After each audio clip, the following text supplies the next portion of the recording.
Brian Bagunas, pasok nga sa Osaka Bluto, napakalakas na team, kinuha siya. Bilang import ating pag-usapan, Ami Ahumiro, mukhang creamline na ang pupuntahan at lalaro na. Rumor karat sa social media, head coach ng Farm Fresh Foxes nagulat sa fans ng volleyball sa ating bansa. Ano kayang sinabi niya ating pag-usapan? Alas Pilipinas Men's na talagang kinakaharap ang second league ng SEA Volleyball League. Ating ibibigay ang next schedule. Syempre game result kahapon at konting review sa laro nila.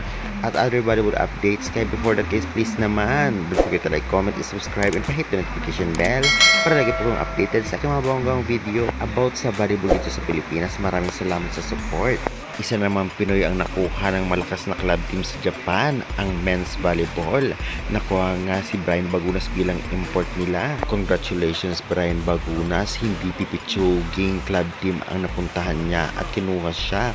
Tiyak mas lalo itong magpapalakas sa kanya, lalong lalo pa maranasan niya ulit mag-training at gamit ang bagong sistema ng Japan. Kaya syempre, tiyak na natuwa ang netizens sa kanya at ikinongratulate syempre kasama pa niya ang ibang malalakas na import at syempre, ang iba ay talagang mga sikat na volleyball player o parating nga ng national team ng Japan. Kaya congratulations and good luck na lamang sa iyo Brian Bagunas. Samantalang Ami Ahumiro, malakas ang rumor at usap-usapan na mapupunta ito sa Cream and Poo Smashers.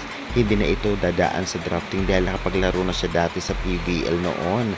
Kaya naman lalo siya magpapalakas sa CCS. Kung totoo man ito, wala pang confirmation at aabagan pa natin. Ngunit nakakatuwa lamang dahil magsasama naman ang dating magka-teammates sa Ateneo ang Alaysa and Ahumiro.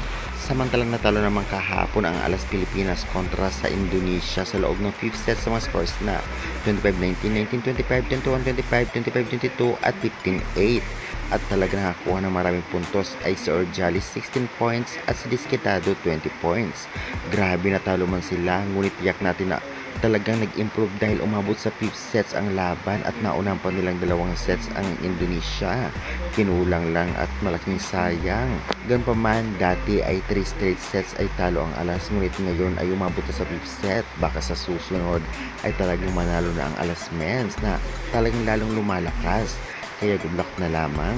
Samantalang ang next game naman nila ay magaganap sa July 18, 2025, 5 PM Philippine time laban sa Cambodia.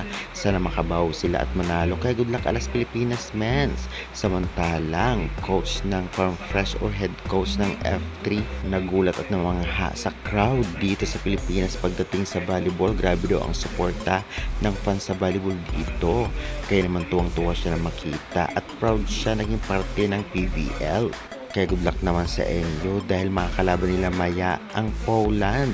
July 17, 2025, 11 PM Philippine time. Mga university at malakas university ang mga kaharap ng NU. Kaya good luck na lamang.